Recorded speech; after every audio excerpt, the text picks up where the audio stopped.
Story 1. I live in a small town on the edge of the Mojave Desert, the kind of place where people don't lock their doors and everyone waves when they pass each other on the road. I run a little repair shop on Main Street, fixing up everything from old radios to busted truck engines. Nothing much happens out here, at least not usually. But there's one night I can't forget, no matter how much I want to. It was late September, just after sundown. The heat was finally letting up, and the sky was that deep purple color you only get in the desert. I'd closed up the shop and was headed home, taking the back roads to avoid the main highway traffic. The desert stretched out on either side of me, flat and empty except for the occasional cluster of scrub bushes and the silhouette of distant mountains. About halfway home, I saw it, headlights up ahead, flickering in the dark. They weren't moving, just sitting there, maybe 100 yards off the road. I slowed down, thinking maybe someone had broken down. You don't leave people stranded out here. The desert's not kind to those who get lost. As I got closer, I saw it was an old white SUV, dusty and worn like it had been out here for a while. The driver's side door was wide open and the engine was off. No movement, no one waving me down. I pulled up behind it and killed my engine, grabbing my flashlight from the glove box. "Hello?" I called out as I stepped into the stillness. "You need help?" No answer. I walked toward the SUV, shining the light around. The desert was quiet, too quiet. No wind, no insects, nothing but the crunch of gravel under my boots. The beam of my flashlight swept over the inside of the vehicle. The front seats were empty, but there were fast food wrappers and crumpled papers scattered across the floor. On the dashboard, a sippy cup sat like someone had just set it down and walked away. That's when I saw the footprints. They led away from the SUV, two sets side by side, one big, one small. The smaller ones looked like they belonged to a kid, maybe 5 or 6 years old. They disappeared into the darkness, heading straight out into the open desert. My gut tightened. It didn't make sense. Nobody just walks off into the desert at night, especially not with a kid. I swept the flashlight beam across the horizon, but there was nothing, just endless sand and shadows. "Hey!" I called out again, louder this time. "Anyone out there?" Silence. I stood there for a moment, heart pounding, trying to decide what to do. Every instinct told me to turn around, get back in my truck, and drive away. But I couldn't shake the thought of that kid. What if they were lost, hurt, or worse? Cursing under my breath, I followed the footprints. The desert air was cold now, biting against my skin. The flashlight beam wobbled as my hand trembled slightly. The prints led me further and further from the road, the SUV shrinking into the distance behind me. I kept calling out, my voice sounding small and hollow in the vast emptiness. Then I heard it, a soft rustling, like someone shifting in the sand. "Hello," I said, my voice cracking. No answer. I swept the light around, and that's when I saw them. Two figures stood about 20 feet ahead, just at the edge of the flashlight's reach. One was tall, the other much smaller, barely coming up to the tall figure's waist. They weren't moving, just standing there, watching me. "Are you okay?" I asked, taking a cautious step forward. "Do you need help?" The taller figure tilted its head, almost like it was curious about me. The smaller one stayed perfectly still. Something was wrong. The longer I looked, the less they seemed like people. Their outlines were wrong, fuzzy, like heat waves rising off the asphalt. And their eyes. I swear to God, they had no eyes, just dark, empty pits where eyes should have been. A wave of cold washed over me, and my breath caught in my throat. "Nope," I whispered to myself, backing up slowly. "Nope, nope, nope." The figures didn't move. They just stood there watching, or whatever it was they were doing without eyes. I turned and ran. The desert blurred around me as I sprinted back toward the SUV. My boots slipped on the loose sand, but I didn't stop. My chest burned, and my lungs screamed for air. But all I could think about was getting back to my truck. I didn't look back. I didn't want to see if they were following me. When I finally reached the SUV, I threw myself into the driver's seat and slammed the door shut. My hands fumbled with the keys, shaking so badly I almost dropped them. The engine roared to life, and I floored it, gravel spraying behind me as I tore back onto the road. I didn't stop until I was home, my hands white-knuckled on the steering wheel. I sat in my driveway for a long time, heart racing, trying to make sense of what I'd seen, but there was no sense to it. The next day, I drove back out to that spot. The SUV was gone. No footprints, no sign that anyone had ever been there. Just empty desert stretching out for miles. Story 2. I was stationed in Corsica back in the summer of 1944, working maintenance for reconnaissance aircraft at an airbase near Bastia. Hot days, cooler nights, and the constant smell of grease and fuel filled my lungs like a second skin. I'd been there a couple of months when I heard about Antoine de Saint-Exupéry. You couldn't miss the man. Slim, intense eyes, always scribbling in some notebook. People called him the author, though he seemed more interested in flying than writing. One sweltering afternoon, I was leaning against a tool cart, wiping sweat off my neck when he walked up to me. His leather flight jacket was draped over one shoulder, the sun catching the shine of the aviator badge pinned to his chest. He smiled faintly, eyes shaded under his cap. "You the mechanic who handles fuel gauges?" he asked in a thick French accent. "That's me," I nodded. "Good," he said. "I'll be flying tomorrow morning. Everything ready?" I assured him it was, but something about him gnawed at me. An edge in his voice, like he knew something none of us did. He shook my hand firmly before walking back toward the pilot's tents. I stood there watching him, wondering why I felt like I'd just seen a ghost. The next morning I was up before dawn, going through pre-flight checks. The air was thick with fog rolling in off the Mediterranean, and visibility was garbage. Not ideal for reconnaissance flights, but Saint-Exupéry seemed unfazed when he showed up for his mission. He nodded curtly to the ground crew, adjusted his gloves, and climbed into the cockpit of his Lockheed P-38 Lightning. I don't know why I did it, but as he prepared for takeoff, I felt compelled to shout over the roar of engines. "Bonne chance, Captain!" He looked back at me, the fog swirling around his plane like tendrils of smoke. That's when I saw it, just for a flash. There was someone standing behind him in the cockpit, a silhouette dark against the rising light. But there couldn't have been. The P-38 was a single-seater. I froze, heart hammering against my ribs. The engines roared louder, drowning out my thoughts. The propellers spun faster, slicing through the mist like blades. The figure was gone. Saint-Exupéry gave me a brief salute and taxied down the runway. I told myself it was a trick of the fog, a shadow cast by shifting light. But it didn't sit right. I watched until his plane was a speck over the horizon, swallowed by the morning haze. Hours passed, then a whole day. The base crackled with radio chatter, none of it good. Saint-Exupéry hadn't returned. Search planes went up, scaring the skies and coastline, but there was nothing. No distress signal, no wreckage. It was like he'd flown straight off the edge of the earth. That night I couldn't sleep. I wandered back to the flight line. The smell of oil and metal thick in the air. The fog had crept in again, clinging to the ground like a living thing. The P-38's usual parking spot was empty, but my eyes kept drifting there, half expecting to see it waiting like a ghost ship. Then I heard it, faint at first but growing louder, the unmistakable whine of twin engines cutting through the fog. My heart leaped into my throat. I stood rooted to the spot, ears straining. It couldn't be. The engines grew louder, closer, until they were right above me. I looked up, but there was nothing there. Just empty sky shrouded in mist. The sound circled overhead, dipping lower as if preparing to land. And then I saw the lights. Landing lights cutting through the fog, blinking steadily as they approached the runway. My skin prickled with cold sweat. No other planes were scheduled to return that night. I stumbled backward, my pulse racing. The invisible plane roared past me, the gust of wind whipping my hair back. I swear I felt the ground tremble beneath my boots, but there was still nothing there, just fog and shadows. "Saint-Exupéry," I whispered hoarsely. The lights blinked again, hovering at the far end of the runway. I could hear the engines idling, as if waiting for clearance to taxi. My mouth went dry. Every rational part of me screamed that this was impossible. Planes don't return from nowhere.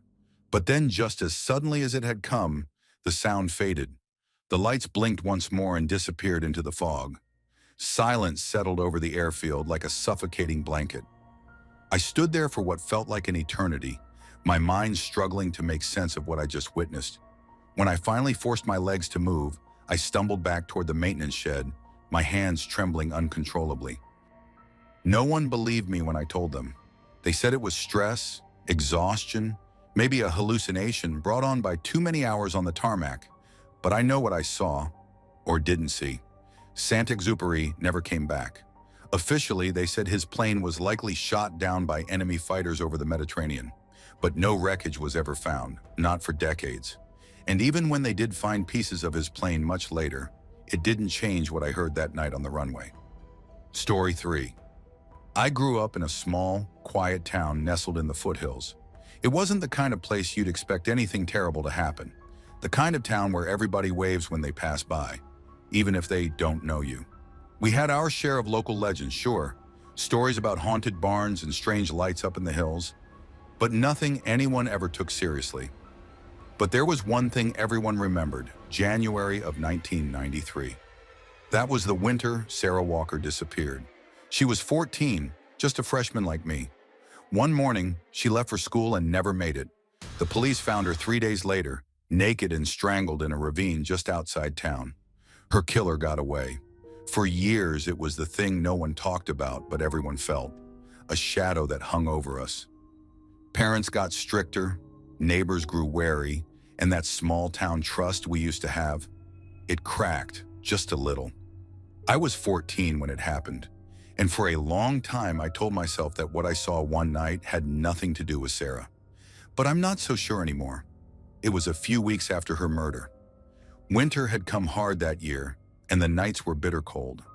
My dad worked second shift at the steel mill, and my mom was visiting her sister in another state, so I was home alone. I was used to it, didn't bother me much. That night, though, I couldn't sleep. I lay there in bed staring at the ceiling while the wind rattled the windows. Around midnight, I finally gave up and decided to get some air.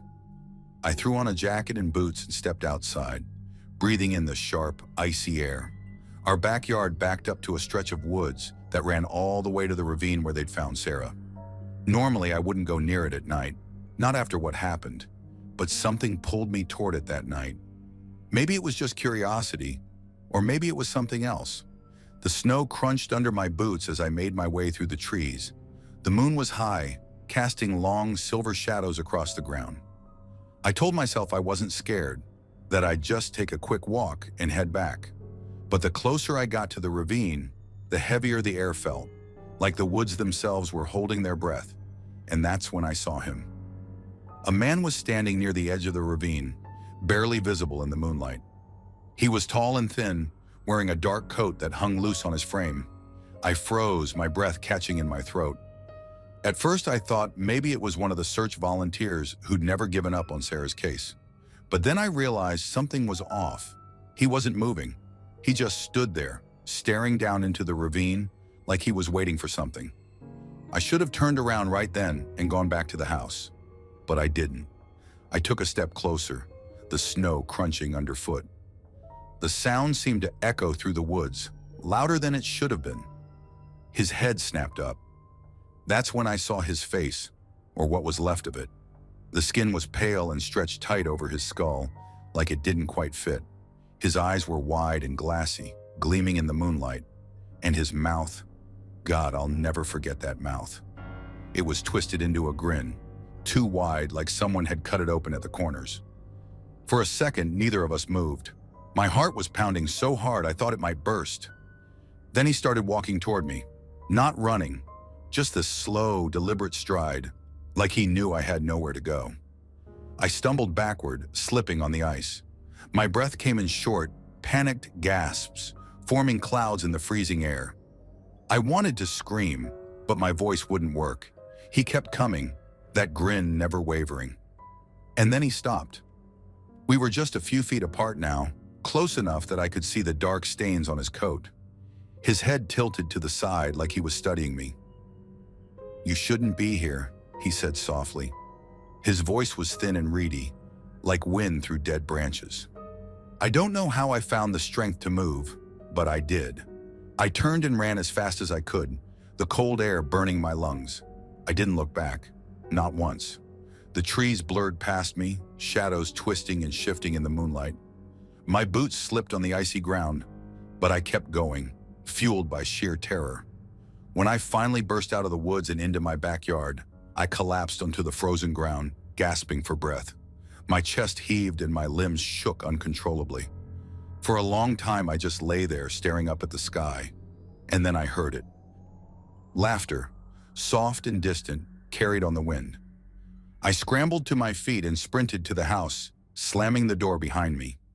I locked it, every bolt and latch, before collapsing against it. The laughter faded, but that feeling, that heaviness, lingered. I didn't sleep that night.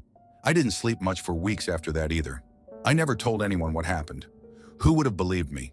They would have said it was just a nightmare, a figment of my imagination. But I know what I saw, and I know this. Sarah Walker wasn't his only victim. Story 4. I used to live in Portland back in the early 80s, not far from a rundown little strip mall that had one of those seedy arcades tucked in next to a laundromat and a sandwich shop. Nothing fancy, dim lights, sticky floors, the whole place reeking of burnt circuits and stale soda. We called it the Pit. I spent way too much time there, burning quarters on Pac-Man and Galaga after school. It was where you went when you didn't want to be found. One day there was this new machine shoved in the corner, like it had just appeared out of thin air. The cabinet was sleek, all black, with no decals or flashy lights. The title screen just said, Polybius in blocky green letters, no high scores listed, no company logo. The screen flickered like an old TV with bad reception, but the graphics, God, the graphics were unreal for that time. Smooth movements, shifting patterns, like you were staring into some hypnotic kaleidoscope that moved faster than your eyes could keep up. The regulars were already buzzing about it. People swore it had just shown up. No delivery truck, no announcements. Nobody knew who'd installed it. The manager, an old chain smoker named Hank, just shrugged when we asked. Someone paid to rent the spot, that's all I know, he grumbled through a mouthful of ash. I should have walked away right then. But curiosity's a funny thing, isn't it? I remember the first time I played it. The joystick felt strange, like it didn't belong in my hand. Too smooth, too perfect. The game started slow, shapes swirling on the screen, and then it ramped up. Fast. Faster than anything I'd ever seen. I don't know how to describe it except to say it was like the game was alive, reading my moves before I even made them. Within minutes, I felt sick. My head throbbed, and there was this strange pressure behind my eyes, like something was pushing its way into my skull. I wanted to stop, but I couldn't. My fingers wouldn't let go of the controls. Then the whispers started. At first, I thought it was just background noise from the arcade. Kids laughing, machines dinging. But no, it was coming from the game itself. Low, guttural voices that didn't belong to any language I'd ever heard. I glanced over my shoulder, half expecting someone to be standing behind me, but there was no one. Just me and that goddamn machine. The shapes on the screen twisted into something wrong. Not just abstract patterns anymore, but images, faces, eyes blinking and staring right at me. They weren't human. They couldn't be. I wanted to scream, but my throat locked up. Then came the pain. It shot through my chest like someone had driven a spike straight into my heart. I gasped, my vision blurring. My knees buckled, and I would have hit the floor if Hank hadn't grabbed me. "You okay, kid?" He barked, shaking me hard. "Look like you seen a ghost." I couldn't speak, could barely breathe. My hand was still clenched around the joystick, even though I wasn't touching the machine anymore. It took every ounce of strength to pry my fingers loose. "You need air," Hank said, dragging me toward the exit. I stumbled outside, gulping down the cool evening air, my legs trembling so bad I thought they'd give out. Hank lit a cigarette, watching me like I might keel over at any second. "You on something?" he asked suspiciously. "Don't bring that crap into my place."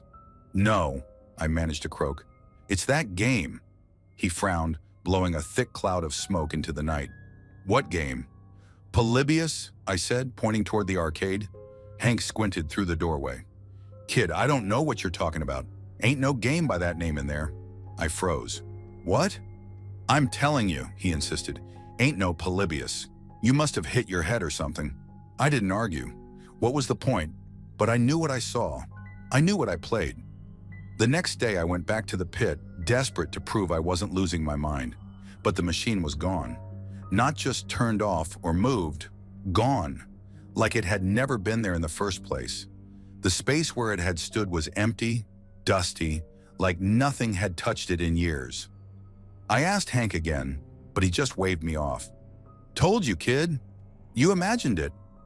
Except I didn't. Over the next few weeks, I couldn't shake the feeling that someone or something was watching me. I started seeing strange men in dark suits lingering near the arcade, near my school, even outside my house once.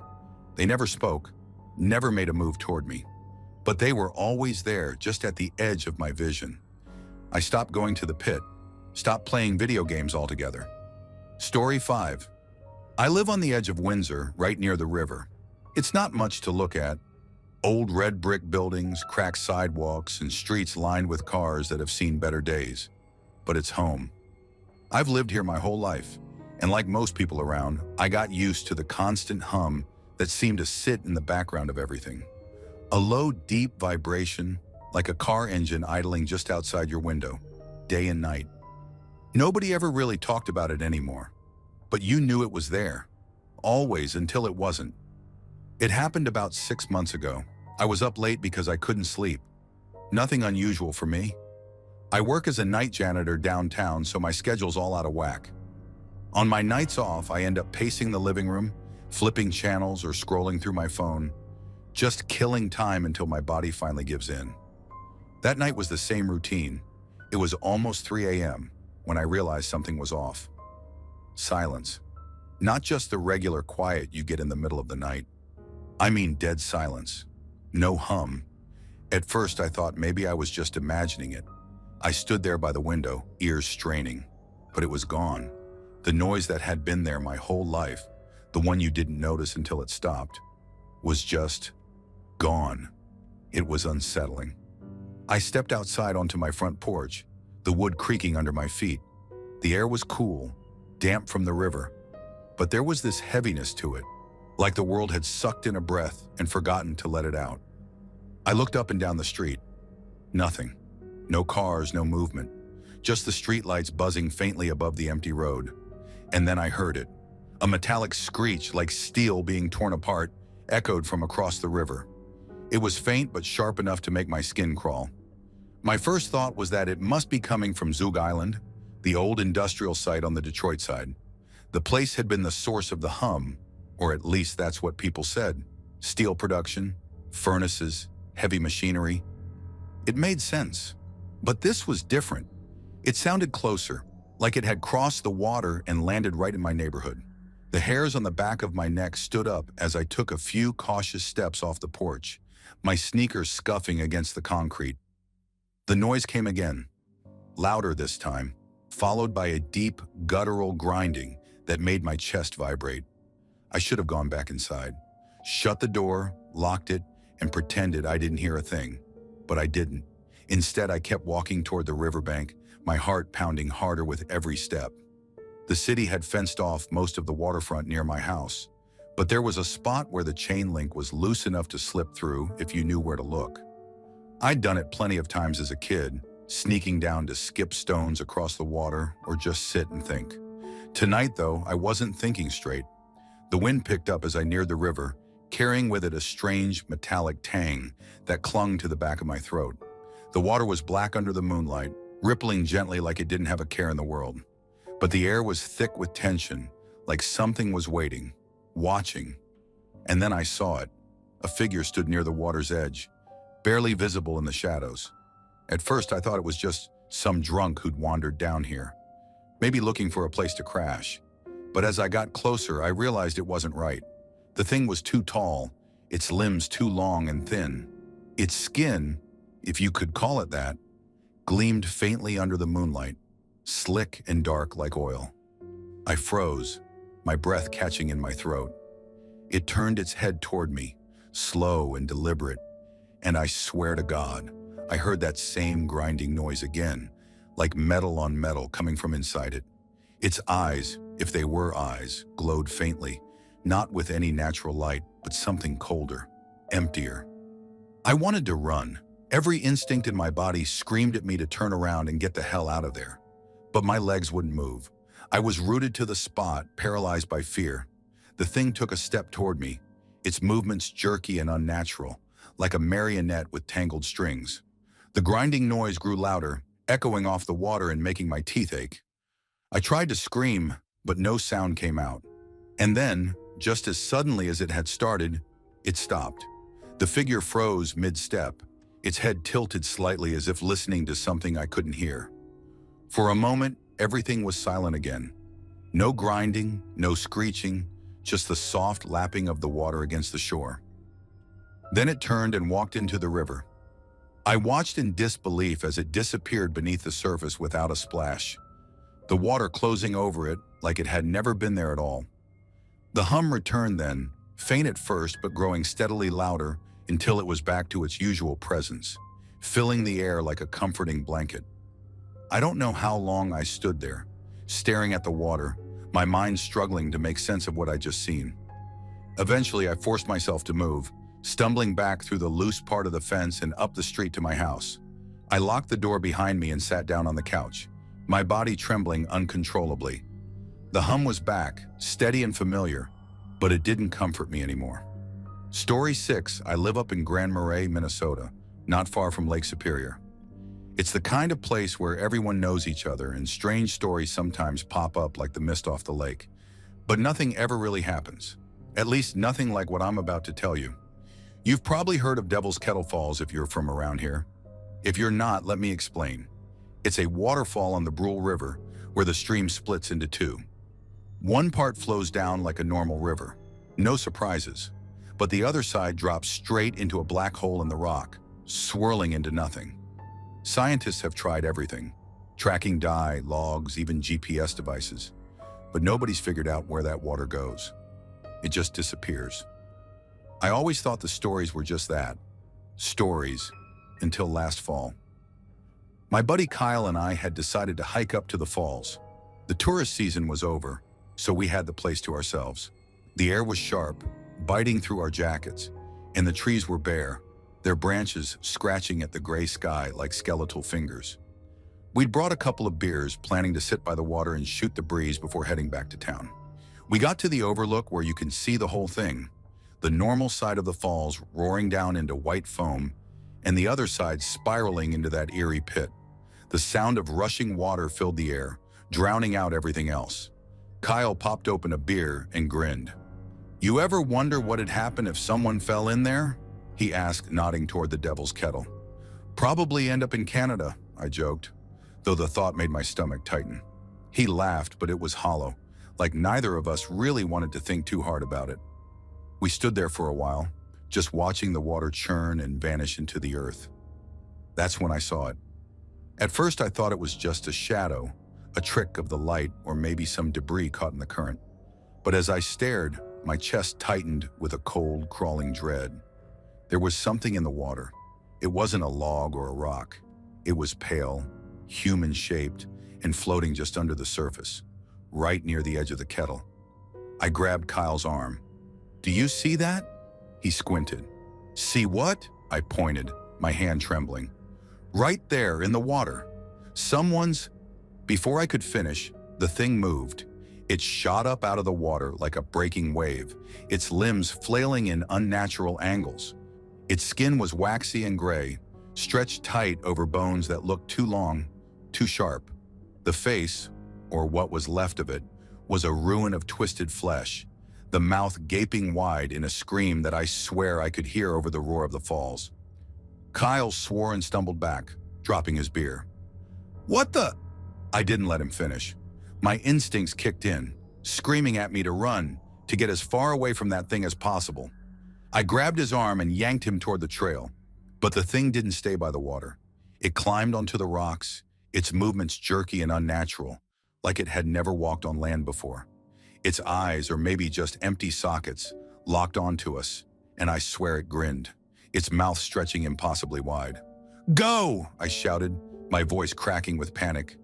We bolted down the trail, our boots slipping on the damp leaves and uneven ground. The sound of the falls faded behind us, replaced by a wet, slapping noise that I knew was the thing following us. Kyle was ahead of me, breathing hard but running like his life depended on it. Because it did. I could feel that thing closing the distance, its presence pressing against my back like a physical weight. We broke through the trees and onto the gravel path that led back to the parking lot. The car was in sight, the only thing between us and safety. "Get in!" I gasped, fumbling for the keys in my pocket. Kyle didn't need to be told twice. He dove into the passenger seat, and I barely managed to unlock my door before throwing myself inside. My hands shook as I jammed the key into the ignition. The engine roared to life, and I slammed my foot on the gas. The tires spun for a second before catching, and we lurched forward, gravel spraying behind us. I didn't look back. I couldn't. Kyle was pale, his chest heaving as he stared out the window. "What the hell was that?" he whispered. "I don't know," I said, my voice hoarse. "I don't want to know." We drove in silence, the forest blurring past us. My heart was still racing, my skin clammy with fear. When we finally pulled into town, neither of us spoke. We just sat there, the car idling, both of us trying to process what had just happened. Kyle broke the silence. "We tell anyone about this?" I shook my head. "Who's going to believe us?" He nodded slowly, his face grim. "Yeah." We never went back to Devil's Kettle after that, and I don't care what anyone says. I know what I saw. Some things are better left unexplained. Story 7. My name's Kyle, and I live in a quiet neighborhood on the edge of town. I work a boring office job and don't usually have wild nights out. But last Friday was different. A buddy of mine, Jake, turned 30, so we hit up this pub downtown. Just a bunch of old friends drinking, laughing, and reliving our glory days. By midnight, most of the guys had either bailed or passed out drunk at someone's house. Me? I decided to walk home. It wasn't far, just a 20-minute walk if I cut through a few side streets.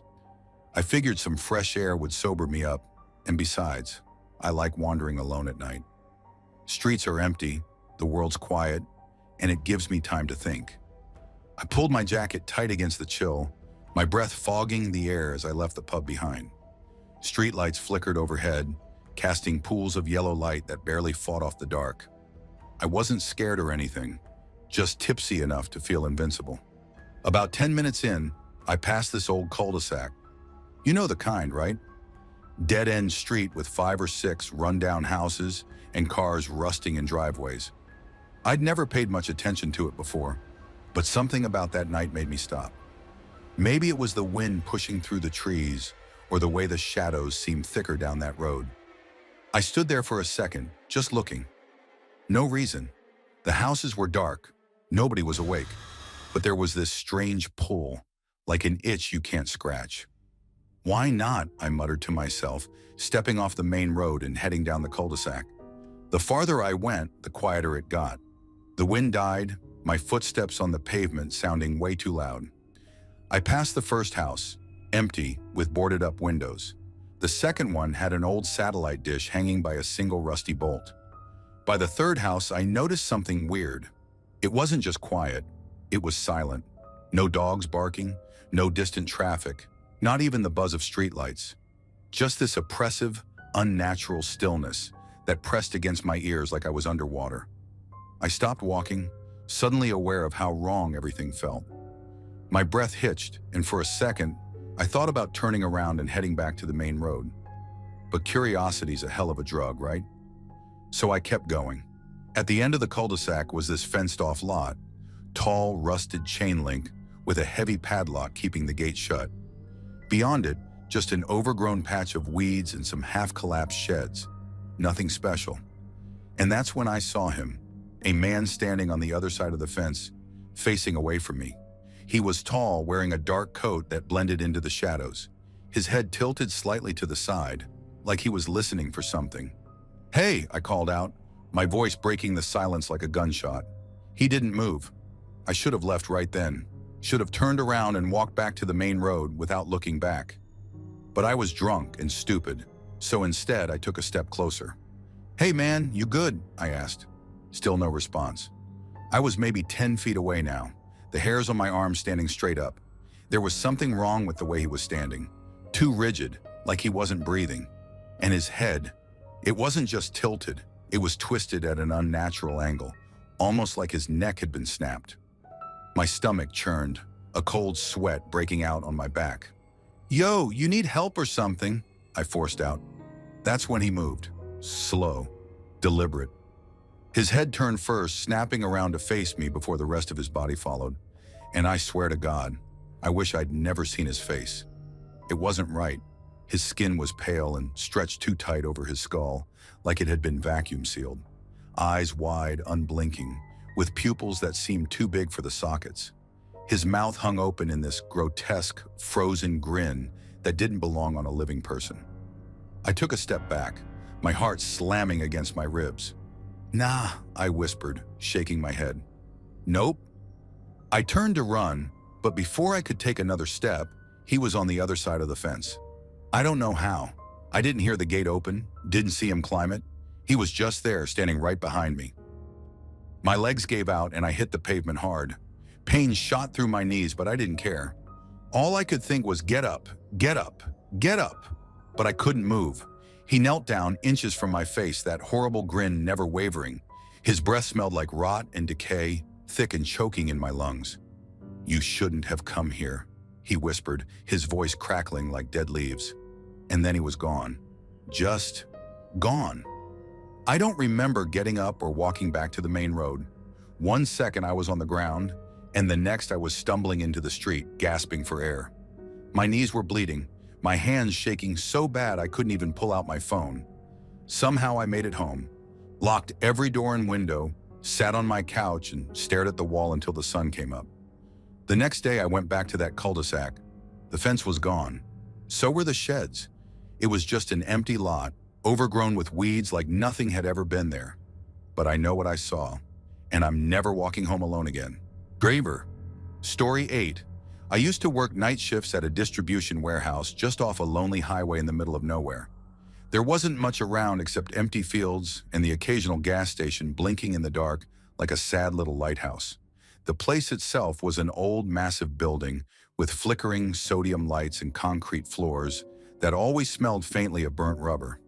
It was cold even in the middle of summer, and the place echoed weirdly when it was quiet, which was most of the time at night. I was the only one there most nights. My job was simple: load incoming pallets into inventory, double-check manifests, and secure the place by morning. Boring, right? At least it was until that night. It started like any other shift. I clocked in around 11 p.m., grabbed a clipboard, and made my rounds through the cavernous warehouse. The air buzzed with the hum of old fluorescent lights, but it was otherwise dead silent. No music, no chatter, just my footsteps echoing off the concrete like gunshots. I was halfway through checking the pallets near Dock 7 when I heard it, a faint metallic clanging from deeper inside the building. At first I thought it was just something settling, or maybe a loose panel rattling in the wind. This place was ancient and weird noises weren't uncommon, but this was different, rhythmic, deliberate, like someone tapping metal on metal in slow, steady beats. I stopped moving and held my breath, straining to pinpoint where it was coming from.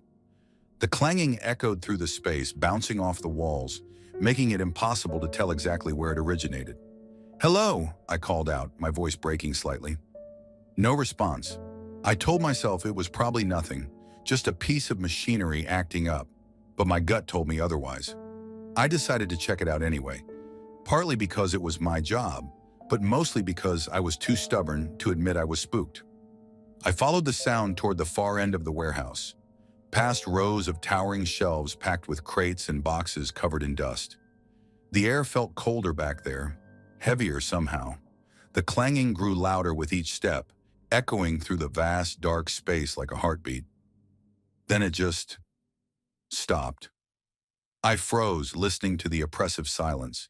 My breath puffed out in visible clouds, which didn't make sense because it wasn't nearly cold enough for that. "Okay," I muttered under my breath. "This is getting weird." That's when I saw it. Near the back wall, just beyond the reach of the overhead lights, there was a figure standing perfectly still. At first I thought it was a person, maybe a homeless guy who'd snuck in to escape the cold. But as my eyes adjusted, I realized it wasn't a person at all. It was tall, maybe 7 feet, and thin to the point of being skeletal. Its skin, if you could call it that, was a sickly, mottled gray, stretched taut over its elongated frame. Its head was too large, bulbous and misshapen, with deep-set eyes that glowed faintly like dying embers. I couldn't move. I couldn't breathe. It just stood there, watching me. Then it tilted its head to the side like a dog trying to understand a command, and smiled. I swear to God it smiled. Its mouth stretched impossibly wide, revealing rows of jagged yellow teeth. The smile didn't reach its eyes, which remained cold and unblinking. My fight-or-flight instincts kicked in, and I stumbled backward, nearly tripping over my own feet. "Nope," I gasped, my voice barely a whisper. "Nope, nope, nope!" I turned and bolted, sprinting back toward the loading docks as fast as my legs would carry me. The sound of my pounding footsteps echoed through the warehouse. But underneath that, I could hear something else. A wet, slithering noise like raw meat being dragged across concrete. I didn't dare look back. I reached the main office, slammed the door shut behind me, and locked it. My heart was jackhammering in my chest, and I struggled to catch my breath. For a few moments, there was nothing but silence. Then tap, tap, tap. My blood turned to ice. The tapping was coming from the office window, which faced out into the warehouse. I didn't want to look, but I couldn't help myself. It was there, pressed up against the glass, its grotesque face inches from mine. Its breath fogged the window as it continued to smile that hideous, unnatural smile. I did the only thing I could think of. I grabbed the heavy metal flashlight from the desk and hurled it at the window. The glass shattered, and for a split second, I thought I saw the thing flinch before it disappeared into the darkness. I didn't wait around to see if it would come back. I grabbed my keys, sprinted to the exit, and peeled out of the parking lot without bothering to clock out. I never went back to that place. Quit the next day over the phone. They tried to get me to come in for an exit interview, but I refused. Nothing they said could convince me to step foot in that warehouse again. Story 9. I used to be an investigator for an insurance company, specializing in suspicious fires. You wouldn't believe how obvious most of these cases were. People think they can outsmart investigators, but let me tell you, burn patterns don't lie. I'd show up to a scene, and within 5 minutes, I'd know it was arson. Accelerants like gasoline or lighter fluid leave telltale marks. And for some reason, folks always set the fire in the middle of a room, as if that won't be suspicious. But you know what really shocked me? It wasn't the dumb attempts at fraud. It was the rare fire that made no sense. One case in particular has stayed with me, and I'll probably never shake it. It was a quiet suburban neighborhood, the kind where people mow their lawns on Sundays and kids leave bikes scattered on driveways. I got the call early in the morning, a house fire with no obvious cause. I didn't think much of it at first. I figured I'd get there, see a blackened floor spot, and find traces of some amateur accelerant job. When I arrived, the house was nothing but charred timber and ash. The couple who lived there stood on the sidewalk with blank, exhausted faces. The husband, a wiry guy with gray stubble, kept pacing back and forth while his wife hugged herself tightly, her eyes swollen from crying. I offered my condolences, but they barely acknowledged me. They were in shock. The fire marshal had already cleared the scene for investigation, so I walked in, crunching over the debris. The kitchen was the starting point. They'd confirmed that much. But here's where things got weird. There was no burn trail leading from any appliance, outlet, or natural gas source. Fires always have a point of origin, but this one seemed to have ignited dead center in the kitchen, right on the tiled floor. Even stranger, it had burned way hotter than a typical house fire. The tiles had warped and cracked, and the metal fixtures were twisted and melted like wax. I knelt down, running my hand over the floor. It was smooth and glassy, a sign of extreme heat, far beyond what a typical residential fire would produce. I stood up, frowning. "What the hell?" I muttered under my breath. There were no traces of accelerants either. I tested for everything: gasoline, kerosene, even rubbing alcohol. Nothing. It wasn't just clean, it was unnaturally clean. Fires don't just start spontaneously in the middle of a room without some kind of spark. Back outside, I spoke with the fire marshal. "Any chance this was an electrical fire?" I asked. He shook his head. "Nope. All wiring's intact. No shorts, no frayed cables. I've never seen anything like it." The couple was adamant they hadn't left anything on the stove or plugged in any faulty appliances. They'd gone to bed like any other night, only to be jolted awake by the smoke alarms blaring. By the time they made it downstairs, flames were already engulfing the kitchen. I was stumped, and I hate being stumped. The insurance company decided to take the couple to court, suspecting arson despite the lack of evidence. I was called to testify, and honestly, I didn't know what to say other than, I have no idea how this fire started. The only natural explanation would have been a lightning strike. But here's the kicker. It hadn't rained that night. The sky had been clear as a bell. For a lightning bolt to hit dead center of a kitchen floor without blasting through the roof first? Impossible, or so I thought. About a week before the court date, I got a call from the company's legal department. "We need you to come in," the lawyer said, his voice tight. "We've got new evidence." When I arrived, they showed me security footage from a neighbor's outdoor camera. The grainy black and white video showed the house sitting dark and quiet in the middle of the night. And then it happened. Out of nowhere, a blinding flash lit up the entire frame. It wasn't a typical lightning bolt, not the jagged, branching kind you see during storms. This was a single, concentrated beam of light, thick and straight as a laser, shooting directly down from the sky. It hit the house with a deafening crack, and for a split second, the entire screen went white. When the image returned, smoke was already billowing from the roof. I felt the hair on my arms stand up as I watched. "What the hell is that?" I asked, my voice barely above a whisper. The lawyer shook his head. "We had meteorologists look at it. They've got no explanation, no storms, no atmospheric disturbances, just that one bolt." I couldn't wrap my head around it. I'd seen hundreds of fires, investigated every possible cause, and testified in court more times than I could count. But this was something else entirely. All I know is that when people ask me if I believe in unexplained events, I don't hesitate anymore. I just think back to that impossible fire and say, yeah, I do. Story 10. I live just outside Philly, been here my whole life. People around here talk about weird stuff sometimes, especially those Toynbee tiles. Maybe you've heard of them. They're these strange plaques embedded right into the asphalt with messages about resurrecting the dead on Jupiter. Crazy stuff. You'd see them in the middle of streets, right there where cars are supposed to be zooming over them. No one knew who was putting them down or how, but honestly, I never gave it much thought until something happened to me one night that I still can't explain. I was driving home late after visiting my buddy in South Philly. It was close to 2 a.m., streets mostly empty except for the occasional cab or delivery truck. I was coming down Broad Street, lights blinking yellow, the city hushed like it was holding its breath. Philly has its share of strange vibes, but that night it felt different, heavier somehow. I hit a red light at Washington Avenue. That's when I saw it, a guy right in the middle of the intersection. He wasn't moving, just standing there, hunched over like he was working on something near the ground. At first I thought maybe his car broke down, but there was no car around, just him and the gleam of streetlights bouncing off wet asphalt. I tapped my horn lightly, hoping he'd move, but he didn't even flinch. His back was to me, and I could see he was wearing this oversized coat, frayed at the edges, the kind of thing you'd pull out of a dumpster. He had something in his hands.